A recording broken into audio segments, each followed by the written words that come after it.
What unfolds when a CEO steps into one of his own diners, places an order, and uncovers the poignant reality of his employees' treatment?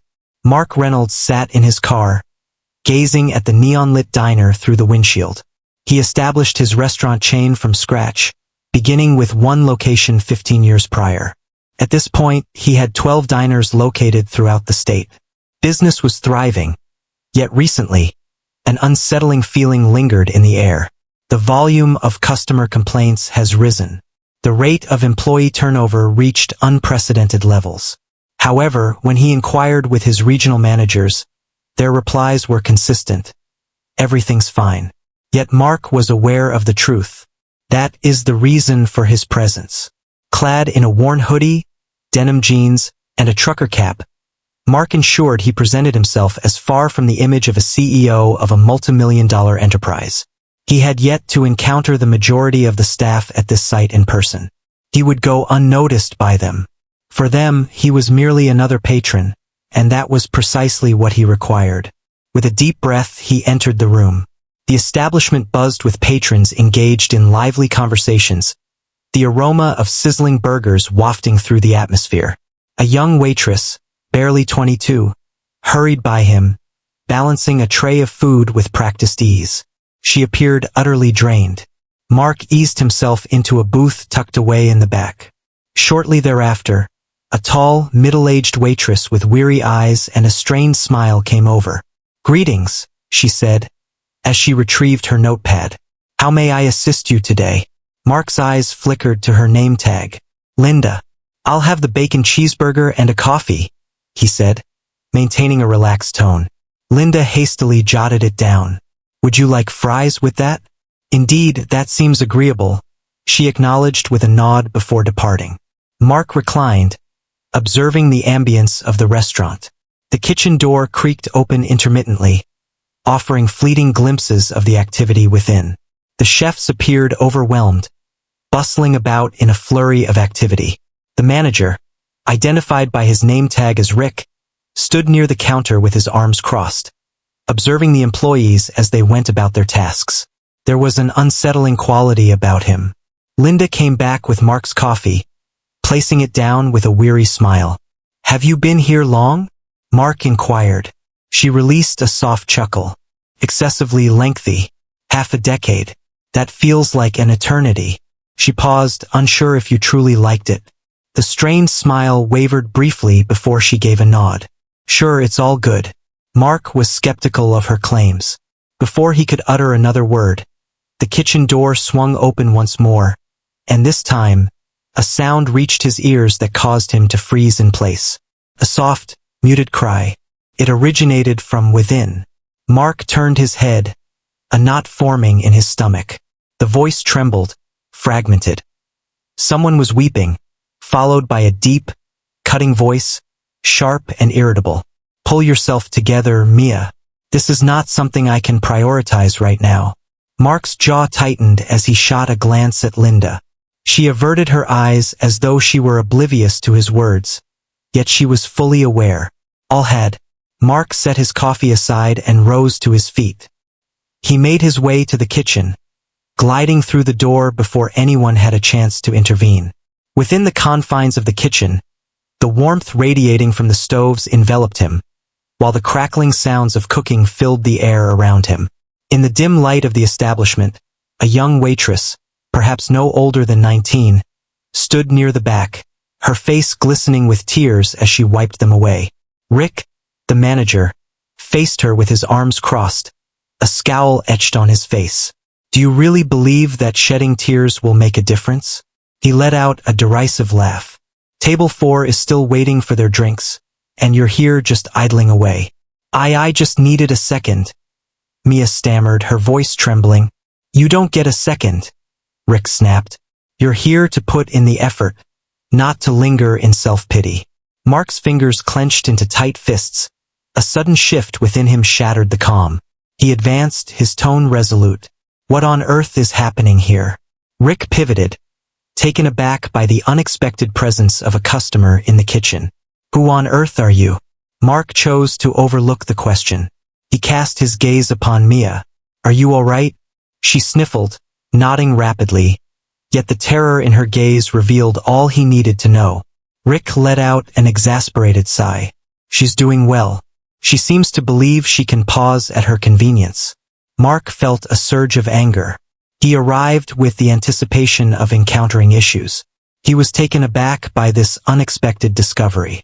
Perhaps you ought to consider treating your employees as individuals, Mark remarked, his tone calm and measured. Rick let out a derisive laugh. Listen, my friend, you have no idea how things operate around here. I maintain a sense of organization. If I allow even one individual to be complacent, everything begins to unravel. Mark inhaled deeply, striving to maintain his composure. He cast another glance at Mia. Are you ready to head back home? Her eyes grew large with surprise. I just can't. Desperation washed over Mark as he realized how much he needed this job. Before he could utter another word, Rick released a brief chuckle. Enough is enough. Leave my kitchen, please. Mark remained still. Rick moved in, his voice dropping to a whisper. I'm not sure what gives you the impression that you can dictate how I manage my restaurant, but that's not going to happen. Mark fixed his gaze on him, lingering in silence. Then a smile graced his lips. Indeed, he remarked with a nonchalant air. I won't dictate how to manage your restaurant. Rick smirked. Indeed, Mark's smile grew broader. Since it's my restaurant, Rick blinked. Excuse me? Mark removed his cap, revealing his face completely to them. Quiet enveloped the kitchen, and Mia's breath caught in her throat. Linda, having just crossed the threshold, inhaled sharply. Rick's complexion faded to a ghostly hue. Hold on, you're Mark Reynolds, he stated, his tone steady yet assertive, the proprietor of this whole chain. Rick took a step back, caught off guard. Mark's smile faded away, leaving me in a state of uncertainty. You really didn't need to. Respect for your employees should have been a priority, regardless of the audience. Quietude. Mark then shifted his gaze to Mia. It's time for a little break. I will ensure that your position remains secure for your return. Her lip trembled, and she gave a swift nod before darting to the rear. Mark glanced at Rick, his face a mask of inscrutability. It's time for a conversation. In the stillness of the kitchen, silence reigned supreme. All the employees paused in their tasks, their gazes darting between Mark and Rick. The atmosphere was heavy with anticipation. Mark stood with his arms crossed, his gaze fixed on the man who had just belittled one of his team members. Rick's assurance had dissipated, his complexion now ashen, his lips parting and closing as if in pursuit of the perfect expression. Workspace. Now, Mark declared, his tone brooking no dissent. Rick paused, yet compelled by Mark's steadfast stare, he pivoted and made his way to the rear. Mark trailed behind, closing the door softly as he entered. The tiny workspace was a jumble of papers piled chaotically on the desk, with an antique clock ticking audibly on the wall. Rick finally found his voice, though it trembled with uncertainty. Forgive me, Mr. Reynolds. I wasn't aware it was you. If I had, Mark interrupted him. That's the issue, Rick. It shouldn't require your awareness for me to extend basic human decency to others. Rick gulped nervously. I was merely attempting to maintain some semblance of order. Mark's eyes narrowed. Is it really leadership to belittle employees until they reach their breaking point? Rick let out a weary breath, massaging his temples. You simply don't grasp it. These kids stroll in here under the impression that they can take it easy. If I don't motivate them, they won't produce results. Mark exhaled slowly, maintaining control over his simmering frustration. Mia wasn't being lazy. She was unraveling. There exists a distinction, Rick scoffed. Understand that I manage this establishment according to my vision. The figures look promising, don't you think? Mark's jaw tightened. Is that so? Rick paused, uncertainty flickering in his mind. Mark went on to say that he had been receiving complaints. Clients are expressing concerns about the sluggish service, while staff members are departing in droves. I arrived to uncover the reason, and now the truth is clear to me. Rick shifted with a hint of unease. In this industry, turnover is a constant reality. It's simply part of the landscape. Mark shook his head, This wasn't how it was meant to be. Not when they're being pushed out by someone who believes intimidation is an effective way to lead. Rick began to speak up, but Mark continued without interruption. Mark mentioned that you've been with this company for 6 years. I had faith in you to manage this diner as I envisioned, and what I witnessed out there is not reflective of the foundation I established for this business. Rick tightened his grip, his fists balling up in frustration. So, are you really going to let me go? Mark observed him intently for an extended period. He finally replied, not just yet. Rick's expression was one of astonishment. However, Mark insisted, everything is set to transform beginning today. If you find that unacceptable, feel free to leave through that door at this moment. Rick let out a sharp breath, raking his fingers through his hair. And if I remain, Mark's expression grew stern. First, you begin to treat others with dignity, you grasp the true essence of leadership, and you restore the trust that has been lost. Rick remained quiet, his jaw clenched, while Mark chose not to wait for a response. He pivoted and strode out of the office, the door left ajar in his wake. In the kitchen, the atmosphere remained charged, with employees navigating their tasks with a careful precision. Mia had come back, her cheeks still flushed, yet she held herself with more confidence now. Mark approached her with purpose. Are you doing all right? She gave a slow nod. Absolutely, I appreciate it. He offered her a comforting smile. There's no need to express gratitude for simply anticipating fundamental respect from a manager, Linda said with a measured tone. Is he gone? Mark shook his head. No, I'm allowing him the opportunity to make amends for this. However, if he fails to do so, he's finished. Linda exhaled softly. To be honest, I never expected anyone to take action regarding him, Mark said with a frown. Why did no one speak up? Linda paused, uncertainty in her voice. We believed it wouldn't make a difference. We believed this was simply the way of the world. Mark's stomach churned. Did his employees truly think he wouldn't care? He realized that their struggles, though seemingly overlooked, held significance. Taking a deep breath, he acknowledged the weight of their unvoiced experiences. That transformation begins now. Linda observed him intently for a moment before giving a nod of understanding. Mark redirected his attention to the other employees. I'm not merely present today. I plan to immerse myself in every location from this point forward. It's time for a change. No longer will individuals tolerate being treated in such a manner by those in authority. No more team members experiencing isolation. A handful of them shared uncertain looks, caught in a moment of doubt about his words. He realized that trust was not something freely offered. It had to be cultivated and deserved. With determination in his heart, Mark stepped back onto the diner floor, his thoughts swirling with ambition. The burden of his observations, the trials faced by his team, pressed down on him like an unyielding stone. He had created this company with the conviction that it was unique, a space where individuals were truly appreciated. Yet, at some point in his journey, he had drifted away. The dinner rush had subsided, allowing the employees to move with greater ease. Yet the tension lingered in the air. Linda was replenishing the coffee at a nearby table, while Mia was taking an order from an older couple, her voice more assured than it had been earlier. Mark understood the next steps that lay ahead. He noticed Rick at the counter, arms folded, his face a mask of neutrality. The man remained, indicating he possessed a degree of openness to transformation. However, Mark was not inclined to simply accept his word. He required tangible proof. Rick. Mark gestured for him to come closer.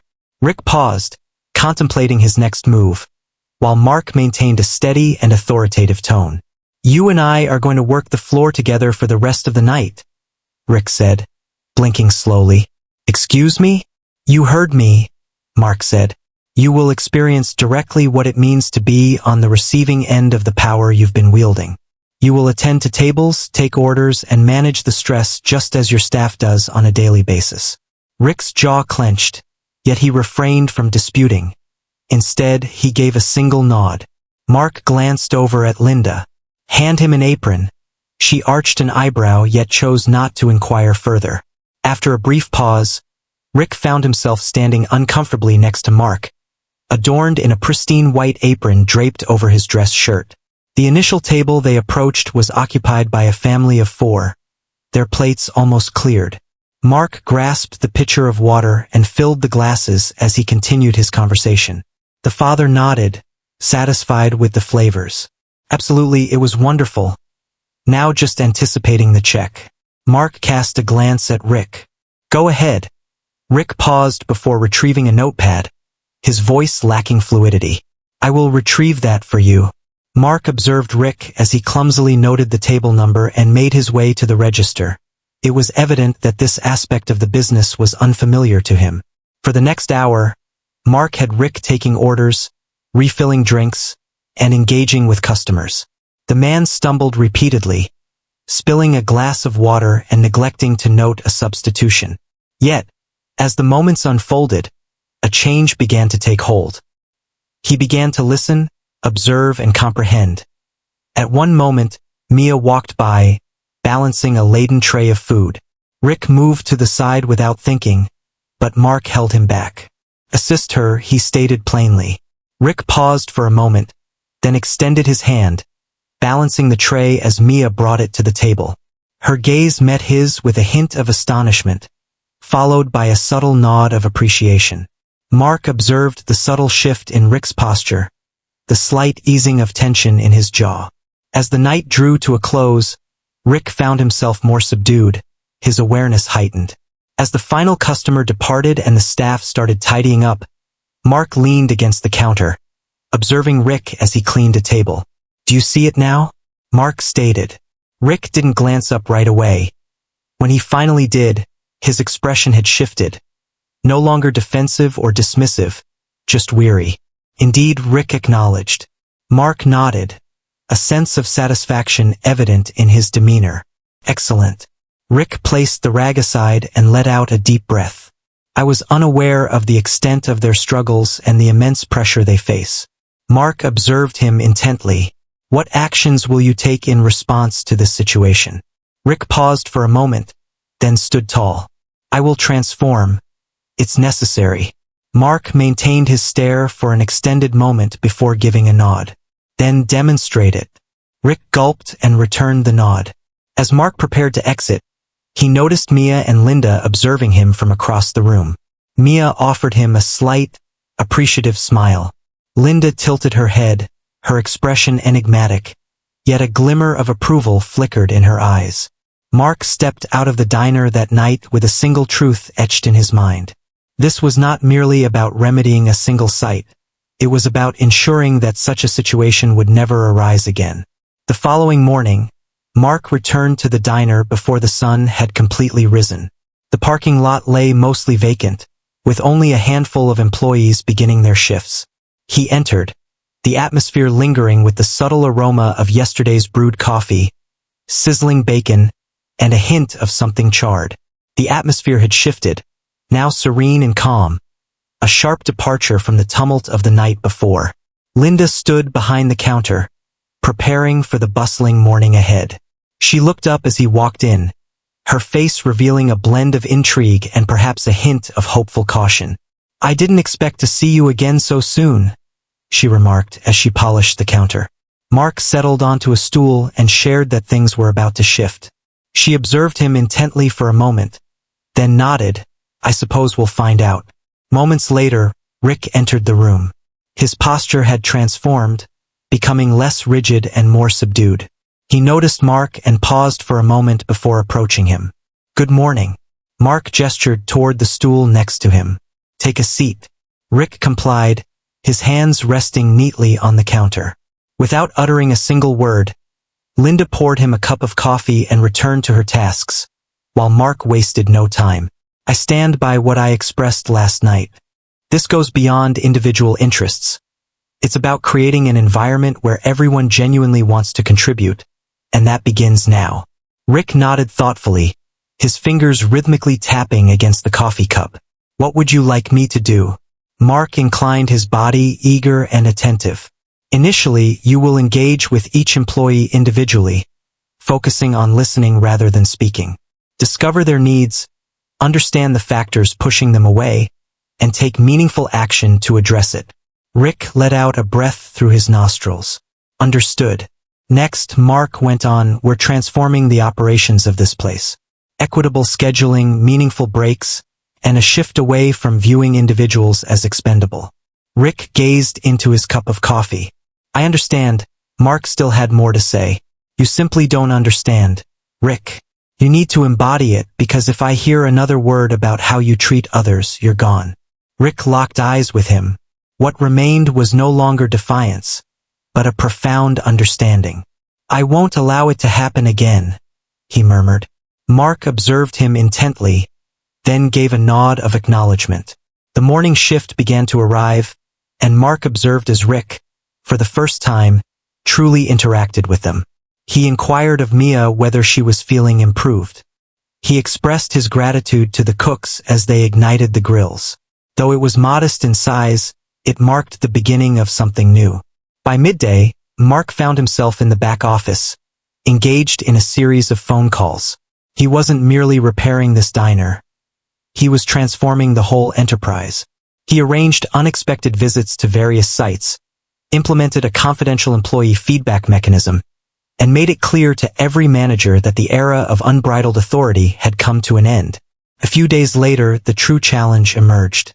Mark reappeared amidst the bustling dinner crowd, quietly settling into a booth without drawing any attention. This time he stood back, not to intervene, but to watch closely.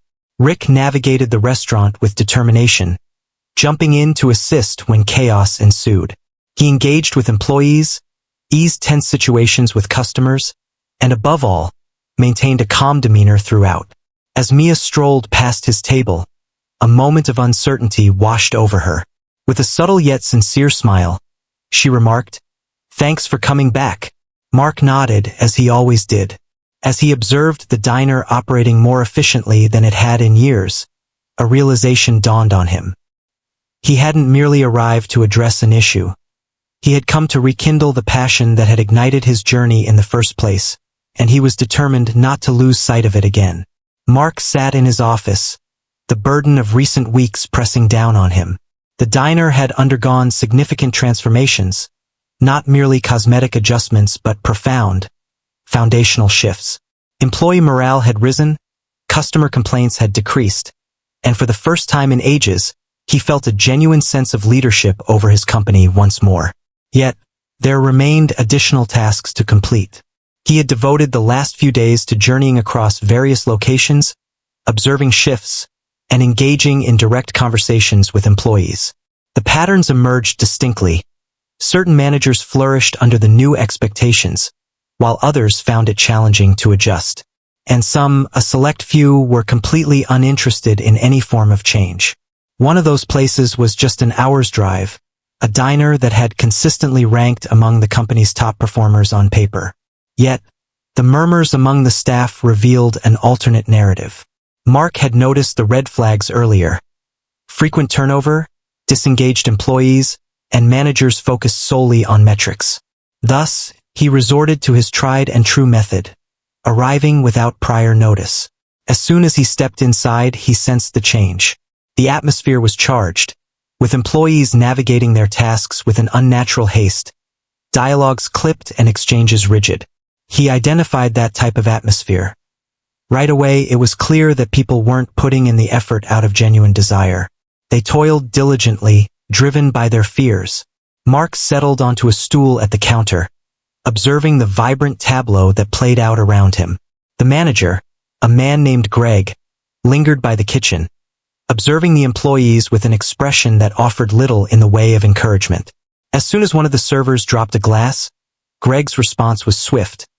A piercing glare followed by a terse, cutting comment that sent the server into a flurry to tidy up the chaos. Mark had witnessed all he could bear. He approached Greg with purpose, his steps unwavering.